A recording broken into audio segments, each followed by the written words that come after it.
Israel যতই আক্রমণ করে ইয়েমেনিরা ততই শক্তিশালী হয়। ইয়েমেনের সশস্ত্র বাহিনীকে দুর্বল করতে চায় ইসরায়েল, কিন্তু যত আঘাত করে ততই হুথিরা যেন শক্তির মুকুট পরে উঠে দাঁড়ায়। কারণ ইয়েমেনের যুদ্ধ শুধু গোলাবারুদের খেলা নয়, এটা মর্যাদা, সহ্য শক্তি আর ভুল বোঝাবুঝির ইতিহাস। শুক্রবারের হামলা ছিল চোখ ধাঁধানো।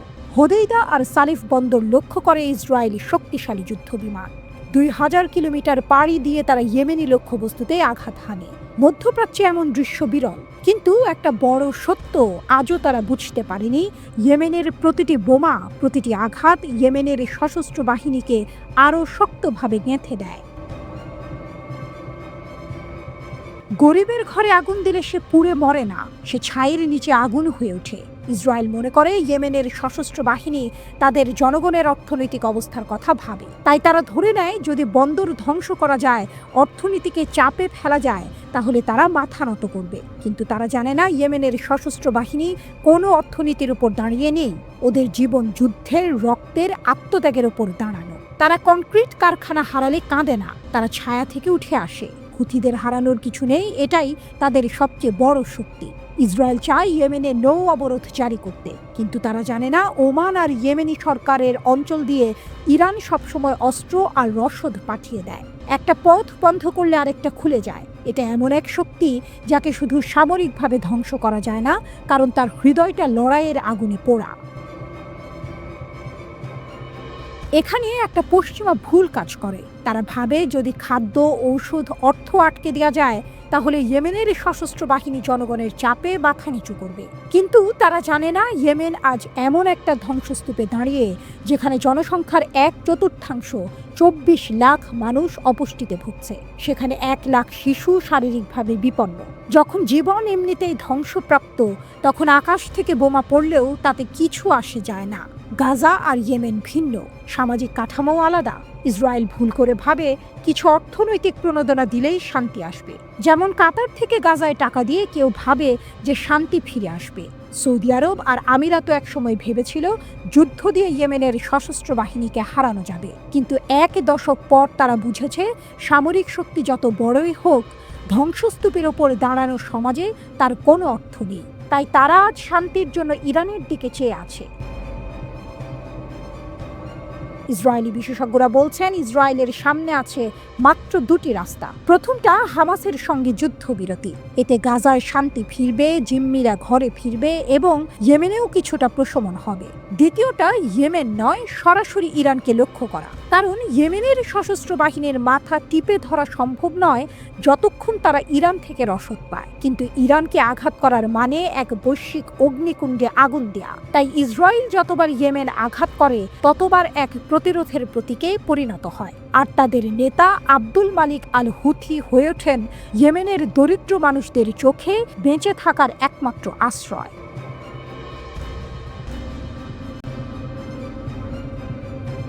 আমরা তোমাদের পাশে আছি। ফিলিস্তিনের সমর্থনে ইয়েমেনের লক্ষ লক্ষ মানুষের এই গর্জন যেন ইসরায়েলের আকাশেও গিয়ে ধাক্কা মারল। অবরুদ্ধ গাজার মানুষ যখন গণহত্যা আর অনাহারের শিকার, তখন তাদের সমর্থনে রাস্তায় নেমে এলো ইয়েমেনের জনতা।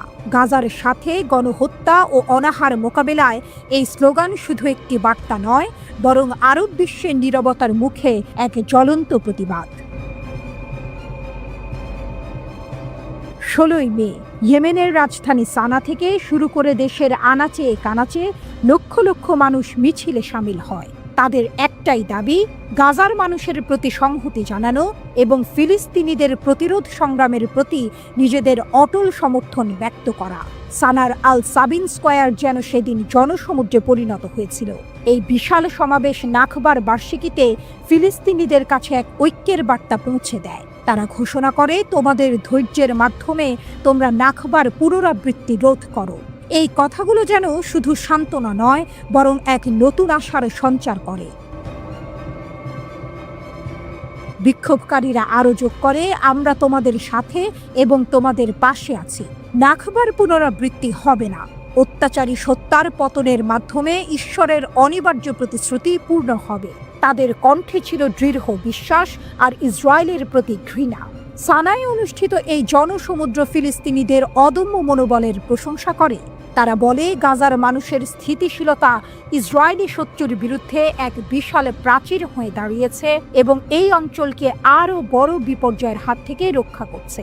এমনকি ফিলিস্তিনি ইসলামিক জিহাদের সামরিক শাখা আল কুদস ব্রিগেডের পাঠানো প্রশংসা বার্তায়ও ইয়েমেনি জনতা গর্ববোধ করেছে। এই অভূতপূর্ব বিক্ষোভের ডাক দিয়েছিল আনসার আল্লাহ নেতা সৈয়দ আব্দুল মালিক আল হুথি। তার সাপ্তাহিক ভাষণে তিনি গাজার সমর্থনে ইয়েমেন জুড়ে লক্ষ লক্ষ মানুষের মিছিলের আহ্বান জানান। তিনি স্পষ্ট ভাষায় বলেন, গাজার সমর্থনে ইয়েমেনের অবস্থান কখনো টলমল করেনি, বরং সবসময়ই দৃঢ় ছিল এবং থাকবে। এই গণজমায়েতগুলো ফিলিস্তিনিদের প্রতি আরব ও মুসলিম বিশ্বের মানুষের ধর্মীয়, মানবিক ও নৈতিক দায়িত্বের ওপর জোর দেয়। বিক্ষোভকারীরা মনে করিয়ে দেয়, সময়ের সাথে সাথে এই দায়িত্বগুলো ম্লান হয়ে যেতে পারে না। তারা ফিলিস্তিন ও এর পবিত্র স্থানগুলো রক্ষার জন্য বাস্তব পদক্ষেপ নেয়ার এবং নিজেদের সমস্ত সক্ষমতা কাজে লাগানোর আহ্বান জানায়। তাদের মতে সবচেয়ে সহজলভ্য এবং প্রভাবশালী কাজগুলোর মধ্যে অন্যতম হলো ইসরায়েলি পণ্য বয়কট করা। একদিকে যখন লক্ষ লক্ষ মানুষ গাজার সমর্থনে রাস্তায়, অন্যদিকে ইয়েমেনের সামরিক বাহিনী কিন্তু চুপচাপ বসে নেই। মার্চ মাসে গাজা যুদ্ধবিরতি ভেঙে যাওয়ার পর থেকে তাদের সামরিক অভিযান আরও জোরদার করেছে। বৃহস্পতিবার ইয়েমেনি সশস্ত্র বাহিনী ওয়াইএএফ অধিকৃত ইয়াফার ইসরায়েলি বেন গুরিয়ন বিমানবন্দরে একটি হাইপারসনিক ব্যালিস্টিক ক্ষেপণাস্ত্র নিক্ষেপ করেছে। তারা একে গাজা উপত্যকায় ইসরায়েলি শত্রুদের চালানো গণহত্যার বিরুদ্ধে জবাব বলে উল্লেখ করেছে। ওয়াইএএফ মুখপাত্র ব্রিগেডিয়ার জেনারেল ইয়াহিয়া সারি জানান, এই অভিযান সফলভাবে তাদের লক্ষ্যবস্তুতে আঘাত হেনেছে। এর ফলে লক্ষ লক্ষ ইসরায়েলি বসতি স্থাপনকারীকে আশ্রয় কেন্দ্রে ছুটতে হয়েছে এবং প্রায় 1 ঘন্টার জন্য বিমানবন্দরটির কার্যক্রম বন্ধ করে দিতে বাধ্য হয়েছে কর্তৃপক্ষ। ইয়েমেনি সশস্ত্র বাহিনী আরও কঠোর ভাষায় জানিয়েছে যে আগ্রাসন বন্ধ না হওয়া পর্যন্ত এবং গাজার ওপর থেকে অবরোধ না সরানো পর্যন্ত তাদের সামরিক কার্যক্রম আরও তীব্র ও বিস্তৃত হবে। বেন গুরিয়ন বিমানবন্দরে বিমান চলাচল বন্ধ করে দেয়া এবং লোহিত ও আরব সাগরে নৌ অবরোধ আরোপের মতো পদক্ষেপগুলো এই লক্ষ্য অর্জিত না হওয়া পর্যন্ত চলতেই থাকবে, এমনটাই হুঁশিয়ারি দিয়েছেন ইয়াহিয়া সারি। একদিকে মানবতাবোধের এক বিশাল ঢেউ, অন্যদিকে সামরিক শক্তির প্রদর্শন। ইয়েমেনের এই দ্বিমুখী পদক্ষেপ কি সত্যি গাজার মানুষের কষ্ট লাঘব করতে পারবে?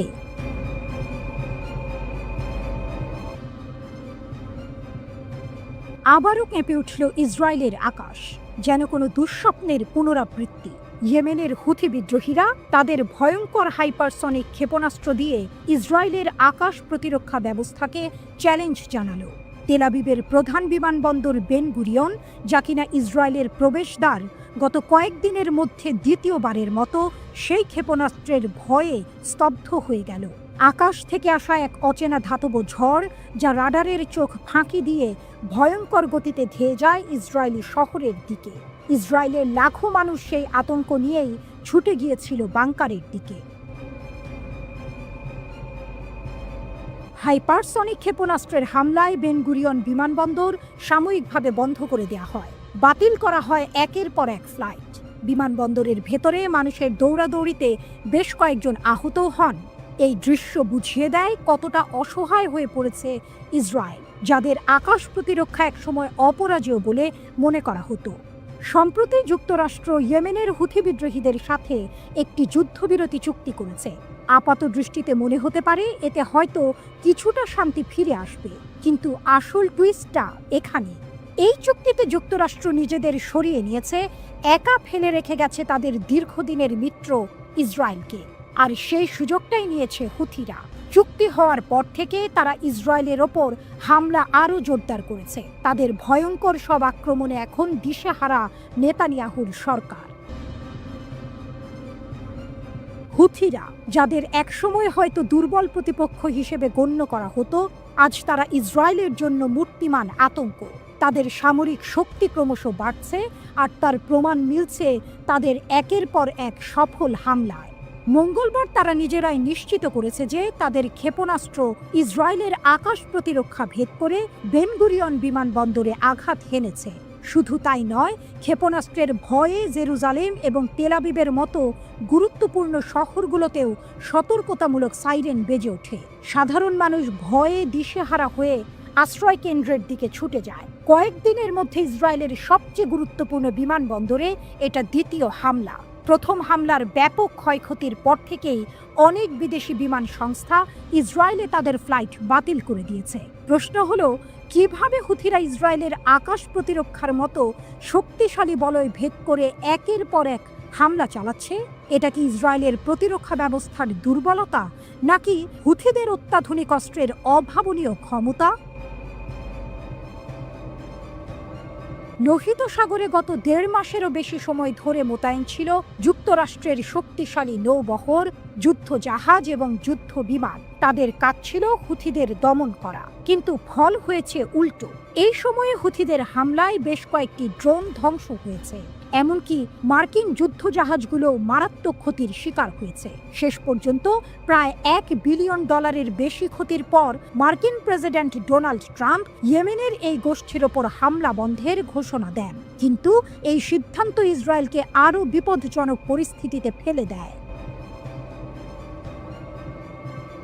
হুথিরা স্পষ্ট ভাষায় জানিয়েছে, লোহিত সাগরে তারা অন্য কোনো জাহাজে হামলা না করলেও ইসরায়েলের কোনো জলযান তাদের হাত থেকে রেহাই পাবে না।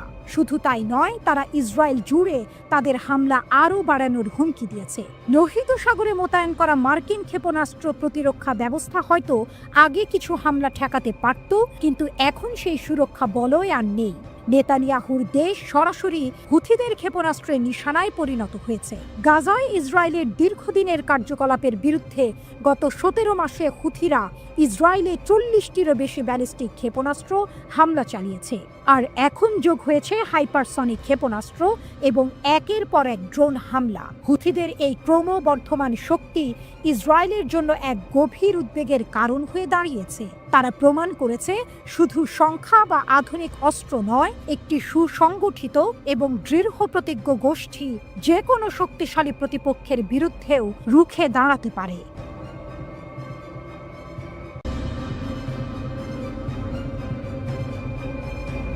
তেহরানের হুঙ্কার, 600 ক্ষেপণাস্ত্রের ভয়ে কাঁপছে তেল আবিব। মার্কিন হুমকির মুখে ইরান যেন ইস্পাতের মতো কঠিন। তাদের বিপ্লবী গার্ড কর্পস IRGC এর প্রধান সাফ জানিয়ে দিয়েছেন, তেহরান যে কোনো পরিস্থিতির জন্য প্রস্তুত। শত্রুদের হুঁশিয়ার করে তিনি বলেছেন, ইরানের সঙ্গে পাঙ্গা নিলে তাদের চরম অপমানিত হতে হবে। দক্ষিণ পূর্ব শহর মাশহাদে এক সমাবেশে মেজর জেনারেল হোসেন সালামি যেন আগুনের গোলা ছুড়লেন। 2015 সালের পরমাণু চুক্তি নিয়ে আলোচনা ভেস্তে গেলে ওয়াশিংটন ইরানের ওপর হামলা করতে পারে, এমন হুমকির জবাবে তিনি গর্জে উঠলেন। আমরা শত্রুকে হাড়ে মজ্জায় চিনি, তাদের প্রতিটি চাল আমরা নজরে রাখি। আলোচনার টেবিলে কূটনৈতিক কথাবার্তা চললেও আমরা বুক চিতিয়ে অধ্যত্বের সঙ্গে দাঁড়িয়ে আছি। সাহস করে যে ইরানের দিকে চোখ রাঙাবে, তার অধ্যত্ব ভেঙে গুঁড়িয়ে দেব, হুঙ্কার ছাড়লেন সালামি।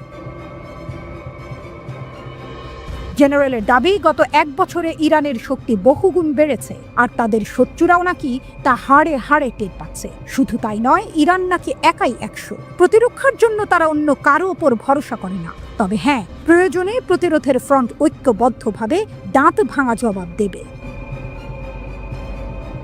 সম্প্রতি ইসরায়েলি হামলায় প্রতিরোধ ফ্রন্ট দুর্বল হয়ে পড়েছে, এমন কথা উড়িয়ে দিলেন সালামি।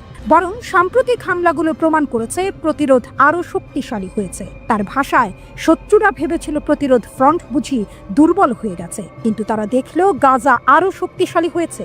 ইয়েমেন এখন আরও নিখুঁতভাবে ক্ষেপণাস্ত্র ছুঁড়ছে, আর হিজবুল্লাহ তাদের শক্তি পুনরুদ্ধার করেছে।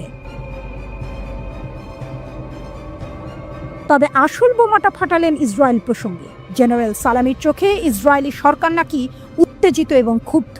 তাদের ভবিষ্যতের দিকে নাকি অন্ধকার ছাড়া আর কিছুই নেই। তাদের প্রধানমন্ত্রী একজন যুদ্ধাপরাধী হিসেবে পরিচিত, গ্রেফতারের ভয়ে তটস্থ থাকেন। রাজনৈতিকভাবে ইসরায়েল সম্পূর্ণ ভেঙে পড়েছে, এমনকি ইউরোপও তাদের সঙ্গে ভালো সম্পর্ক রাখতে চাইছে না।